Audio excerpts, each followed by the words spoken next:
Hi viewers, welcome to Kushmane multi creations. ನಾನು ಅಶ್ವಿನಿ ಪ್ರಸಾದ್. ಇವತ್ತಿನ recipe ಮೆಂತ್ಯ ಸೊಪ್ಪು ಹಾಕಿ ಒಂದು ಬ್ಯೂಟಿಫುಲ್ ಆಗಿರುವಂತಹ ಗ್ರೇವಿ ಮಾಡ್ತಾಯಿದ್ದೀನಿ. ಹೆಲ್ದಿ ಆ್ಯಂಡ್ ಟೇಸ್ಟಿ, ಈಸಿಯಾಗಿ ಹೇಗೆ ಮಾಡ್ಕೋಬೋದು ಮಾರ್ನಿಂಗ್ ಬ್ರೇಕ್ಫಾಸ್ಟ್ಗೆ ಅಂತ ತೋರಿಸ್ಕೊಡ್ತಾ ಇದ್ದೀನಿ.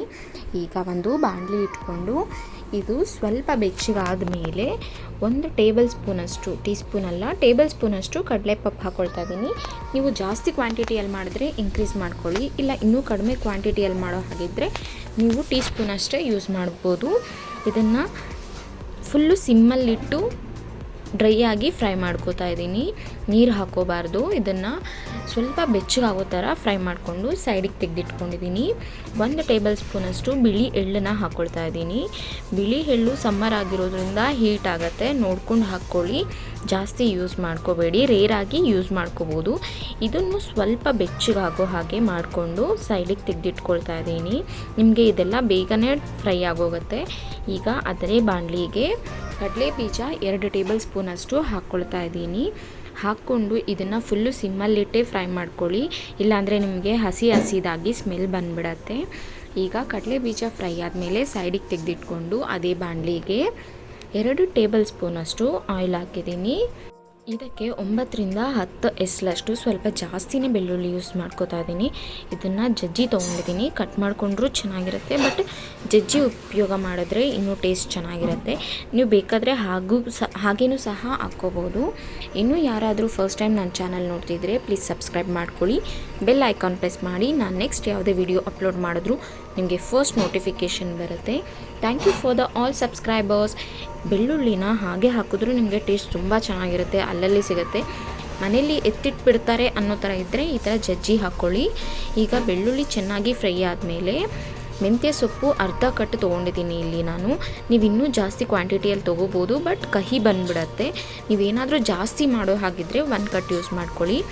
ಇಲ್ಲಿ ನಾನು ಅರ್ಧ ಕಟ್ಟು ಮೆಂತ್ಯ ಸೊಪ್ಪನ್ನ ಬಿಡಿಸಿ 4 ಸಲ ತೊಳೆದು ಸಣ್ಣದಾಗಿ ಹಚ್ಚಿಟ್ಕೊಂಡಿದ್ದೀನಿ. ಅದನ್ನು ಬಾಣಲಿಗೆ ಹಾಕಿದ್ಮೇಲೆ ಸ್ವಲ್ಪ ಅರಿಶಿನ ಮತ್ತು ಸ್ವಲ್ಪನೇ ಉಪ್ಪು, ನನಗೆ ಇದು ಬೇಯೋದಕ್ಕೆ ಎಷ್ಟು ಬೇಕೋ ಅಷ್ಟು ಮಾತ್ರನೇ ಉಪ್ಪು ಹಾಕ್ಕೊಳ್ತಾ ಇದ್ದೀನಿ. ಫುಲ್ ಗ್ರೇವಿಗಾಗೋಷ್ಟು ಹಾಕ್ಕೊಳ್ತಿಲ್ಲ. ಇದನ್ನು ಮೀಡಿಯಮ್ ಉರಿಯಲ್ಲಿ ಇಟ್ಟು ಚೆನ್ನಾಗಿ ಫ್ರೈ ಮಾಡ್ಕೋತೀನಿ. ಇದು ಆಯಿಲಲ್ಲೇ ಫ್ರೈ ಆಗಬೇಕು.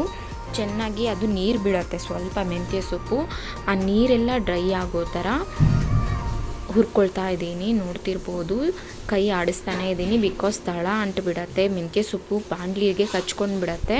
ಆ ಥರ ಆಗದೆ ಇರೋ ಥರ ನೋಡಿಕೊಂಡು ಇದನ್ನು ಸೈಡ್ಗೆ ತೆಗೆದಿಟ್ಕೊಳ್ತಾ ಇದ್ದೀನಿ. ಚೆನ್ನಾಗಿ ಒಂದು 7 ರಿಂದ 8 ನಿಮಿಷ ಟೈಮ್ ಆಯಿತು ನನಗೆ ಇದು ಫ್ರೈ ಆಗೋದಕ್ಕೆ.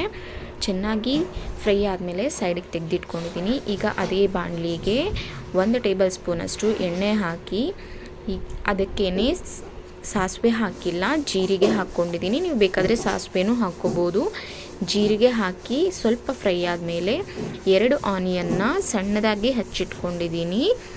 ಇದನ್ನು ಆನಿಯನ್ನ ಚೆನ್ನಾಗಿ ಫ್ರೈ ಮಾಡ್ಕೋತಾ ಇದ್ದೀನಿ. ನೋಡ್ತಿರ್ಬೋದು, ಗೋಲ್ಡನ್ ಕಲರ್ ಬರೋವರೆಗೂ ಫ್ರೈ ಮಾಡಿಕೊಂಡು 3 ಟೊಮೆಟೊ ತೊಗೊಂಡಿದ್ದೀನಿ. ನಾನಿಲ್ಲಿ ನಾಟಿ ತೊಗೊಂಡಿಲ್ಲ, ಫಾರಮ್ ಟೊಮೆಟೊ ತೊಗೊಂಡಿದ್ದೀನಿ. ಬಿಕಾಸ್ ಮೆಂತ್ಯ ಸೊಪ್ಪಲ್ಲಿ ಕಹಿ ಅನ್ನೋದು ತುಂಬ ಇರುತ್ತೆ, ಅದಕ್ಕೆ ಇಲ್ಲಿ ನಾನು ಫಾರಮ್ ಟೊಮೆಟೊ ಯೂಸ್ ಮಾಡ್ತಿದ್ದೀನಿ. ಸ್ವಲ್ಪ ಕಹಿನ ಕಮ್ಮಿ ಮಾಡೋದಕ್ಕೋಸ್ಕರ. ನೀವು ನಾಟಿ ಟೊಮೆಟೊದಲ್ಲೂ ಮಾಡ್ಬೋದು, ಅದು ಡಿಫ್ರೆಂಟ್ ಟೇಸ್ಟ್ ಬರುತ್ತೆ, ಬಟ್ ತುಂಬಾ ಚೆನ್ನಾಗಿರುತ್ತೆ. ಸ್ವಲ್ಪ ಉಪ್ಪು ಹಾಕ್ಕೊಳ್ತಿದ್ದೀನಿ. ನಾನು ಆಲ್ರೆಡಿ ಮೆಂತ್ಯ ಸೊಪ್ಪು ಫ್ರೈ ಮಾಡುವಾಗಲೂ ಹಾಕ್ಕೊಂಡಿರೋದ್ರಿಂದ ಇಲ್ಲಿ ಟೊಮೆಟೊ ಬೇಯಲಿಕ್ಕೆ ಎಷ್ಟು ಬೇಕೋ ಅಷ್ಟು ಮಾತ್ರ ಹಾಕ್ಕೊಂಡು ಇದನ್ನು ಸ್ವಲ್ಪ ಚೆನ್ನಾಗಿ ಫ್ರೈ ಮಾಡ್ಕೊಳ್ತಿದ್ದೀನಿ. ಒಂದು ಪ್ಲೇಟ್ ಮುಚ್ಚಿಟ್ಟು ಈಗ ಒಂದು ಮಿಕ್ಸಿ ಜಾರಿಗೆ 2 ಗೋಡಂಬಿ, ನಾನು ಏನು ಫ್ರೈ ಮಾಡಿ ಇಟ್ಕೊಂಡಿದ್ದೆ ಕಡಲೆಪಪ್ಪು, ಬಿಳಿ ಎಳ್ಳು ಏನು ಫ್ರೈ ಮಾಡಿ ಇಟ್ಕೊಂಡಿದ್ದೆ ಅದನ್ನು ಹಾಕ್ಕೊಂಡಿದ್ದೀನಿ. ಕಡಲೆ ಬೀಜನ ಸಿಪ್ಪೆ ತೆಗೆದು ಅದರಲ್ಲಿರೋ ಹೊಟ್ಟೆಲ್ಲ ತೆಗೆದು ಕ್ಲೀನ್ ಮಾಡಿಕೊಂಡು ಹಾಕ್ಕೊಂಡಿದ್ದೀನಿ. ಇದನ್ನು ನೀವು ತರಿಯಾಗಾದರೂ ಹಾಕ್ಕೋಬೋದು, ಇಲ್ಲ ನುಣ್ಣಗೆ ಬೇಕಾದರೂ ಪೇಸ್ಟ್ ಮಾಡ್ಕೋಬೋದು. ಸ್ವಲ್ಪ ನೀರು ಹಾಕ್ಕೊಂಡು ನುಣ್ಣಗೆ ಪೇಸ್ಟ್ ಮಾಡ್ಕೊಂಡಿದ್ದೀನಿ. ನೀವು ತರಿಯಾಗಿ ಹಾಕ್ಕೊಂಡ್ರೆ ಡಿಫ್ರೆಂಟ್ ಆಗಿರುತ್ತೆ ಟೇಸ್ಟು, ಅದು ಆವಾಗವಾಗ ಸಿಗ್ತಾ ಇದ್ದರೆ ಇನ್ನೂ ಚೆನ್ನಾಗೇ ಇರುತ್ತೆ. ಇಲ್ಲಿ ಟೊಮೆಟೊ ಚೆನ್ನಾಗಿ ಫ್ರೈ ಆಗಿದೆ, ಬೆಂದಿದೆ. ನಾನು ಅದು ಮಿಕ್ಸಿಗೆ ಹಾಕ್ಕೊಳ್ಳೋ ಅಷ್ಟೊತ್ತಿಗೆ ಈಗ ಸ್ಮ್ಯಾಶರ್ ತೊಗೊಂಡು ಟೊಮೆಟೊನ ನೀಟಾಗಿ ಸ್ಮ್ಯಾಶ್ ಮಾಡ್ಕೊಳ್ತೀನಿ. ನೋಡ್ಬೋದು. ನಿಮ್ಮ ಹತ್ರ ಸ್ಮ್ಯಾಶರ್ ಇಲ್ಲ ಅಂದರೆ ನೀವು ಮಸಿಯೋ ಕೋಲಿ ಬರುತ್ತಲ್ಲ ಅದರಲ್ಲೂ ಕೂಡ ನೀವು ಮಸ್ಕೋಬೋದು, ಇಲ್ಲ ಸೌಟಲ್ಲೇ ನೀವು ಚೆನ್ನಾಗಿ ಇದನ್ನು ಸ್ಮ್ಯಾಶ್ ಮಾಡ್ಕೋಬೇಕು. ಇಲ್ಲಾಂದರೆ ನಿಮಗೆ ಆವಾಗವಾಗ ಅಲ್ಲಿ ತಿನ್ನುವಾಗ ಅಲ್ಲಲ್ಲಿ ಟೊಮೆಟೊ ಹಾಗಾಗಿ ಸಿಗುತ್ತೆ, ಟೇಸ್ಟ್ ಅಷ್ಟು ಚೆನ್ನಾಗಿ ಬರೋದಿಲ್ಲ. ಗ್ರೇವಿ ಆಗಿರೋದ್ರಿಂದ ನಿಮಗೆ ಟೊಮೆಟೊ ಚೆನ್ನಾಗಿ ಸ್ಮ್ಯಾಶ್ ಮಾಡ್ಕೊಂಡ್ರೇ ಟೇಸ್ಟ್ ತುಂಬ ಚೆನ್ನಾಗಿ ಬರೋದು. ನಾನಿಲ್ಲಿ ಚೆನ್ನಾಗಿ ಇದನ್ನು ಸ್ಮ್ಯಾಶ್ ಮಾಡ್ಕೋತಾ ಇದ್ದೀನಿ, ನೋಡ್ಬೋದು ವಿಡಿಯೋದಲ್ಲಿ ತೋರಿಸ್ತಾ ಇದ್ದೀನಿ. ಇವತ್ತಿನ ಹೆಲ್ತ್ ಟಿಪ್ ಏನು ಅಂತಂದರೆ, ಯಾರಿಗಾದರೂ ಸಿವಿಯರ್ ಆಗಿ ಹೇರ್ ಫಾಲ್ ಆಗ್ತಿತ್ತು ಅಂದರೆ ಚೆಕ್ ಮಾಡಿಸ್ಕೊಳ್ಳಿ ಅಂತ ಹೇಳಿದ್ದೆ. ನಿಮ್ಗೆ ಯಾರಿಗೂ ಥೈರಾಯ್ಡ್ ಇಶ್ಯೂಸು ಹೆಲ್ತ್ ಇಶ್ಯೂಸ್ ಏನೂ ಇಲ್ಲ ಅಂದರೆ ಸಮ್ಮರಲ್ಲಿ ನೀವು ತುಂಬ ನೀರು ಕುಡಿಯೋದ್ರಿಂದನೂ ಹೇರ್ ಫಾಲ್ ಕಮ್ಮಿ ಆಗುತ್ತೆ.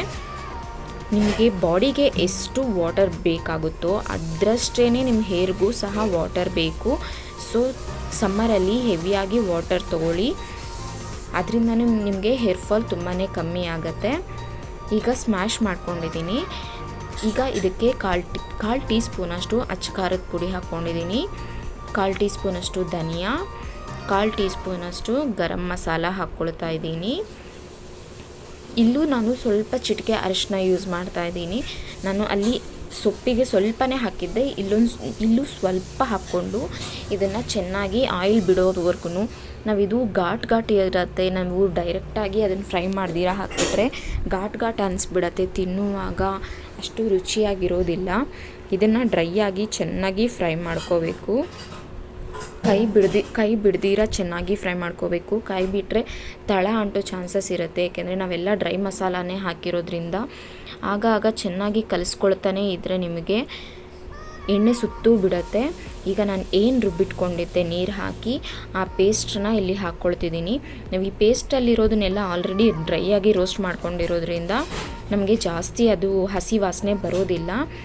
ಈಗ ಇದನ್ನು ಚೆನ್ನಾಗಿ ಫ್ರೈ ಮಾಡ್ಕೊಳ್ತೀನಿ.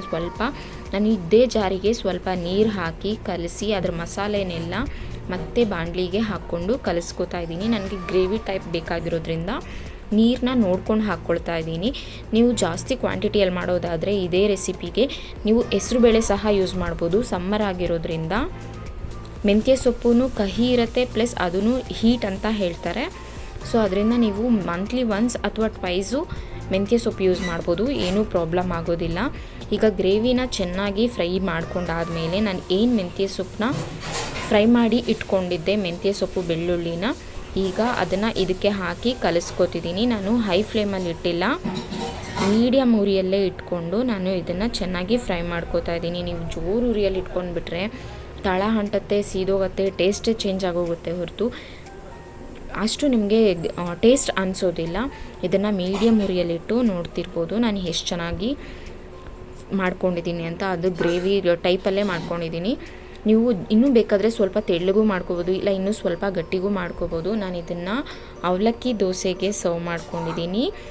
ಈ ಡಿಫ್ರೆಂಟ್ ಟೇಸ್ಟ್ ನಿಮಗೆ ಇಷ್ಟ ಆದರೆ ಲೈಕ್ ಮಾಡಿ, ಶೇರ್ ಮಾಡಿ, ಕಮೆಂಟ್ ಮಾಡಿ. ಒಂದು ಸಲ ಮನೇಲಿ ಟ್ರೈ ಮಾಡಿ ಹೇಗಿದೆ ಅಂತ ಕಮೆಂಟ್ ಬಾಕ್ಸಲ್ಲಿ ತಿಳಿಸಿ. Thank you.